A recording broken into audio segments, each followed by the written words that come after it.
దిల్ రాజు అత్యంత ప్రతిష్టాత్మకంగా భారీ బడ్జెట్తో ఈ చిత్రాన్ని నిర్మించారు. భారీ అంచనాల మధ్య సంక్రాంతి కానుకగా జనవరి 10న గేమ్ చేంజర్ సినిమా రిలీజ్ అయింది.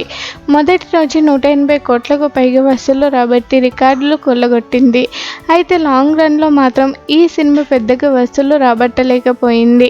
ఈ నేపథ్యంలో గేమ్ చేంజర్ రిజల్ట్పై అంజలి స్పందించింది.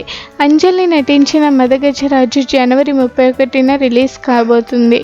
ఈ నేపథ్యంలో సినిమా ప్రమోషన్స్లో బిజీగా ఉంటున్న ఆమె ఇలా చెప్పుకొచ్చింది.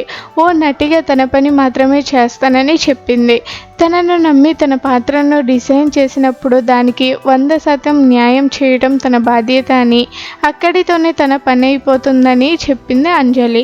తమ సినిమాను జనాలు ఆదరించాలన్నది తమ తపన అని, అందుకోసం ప్రమోషన్స్కు వెళ్తుంటామంటూ అంజలి చెప్పింది. ఇంకా గేమ్ చేంజర్ చూసిన జనరల్ ఆడియన్స్ ఎవరు కూడా సినిమా బాగోలేదని చెప్పలేదంటూ చెప్పింది అంజలి. ఒక మంచి సినిమా చూసామని తనకు చాలామంది చెప్పారని చెప్పింది.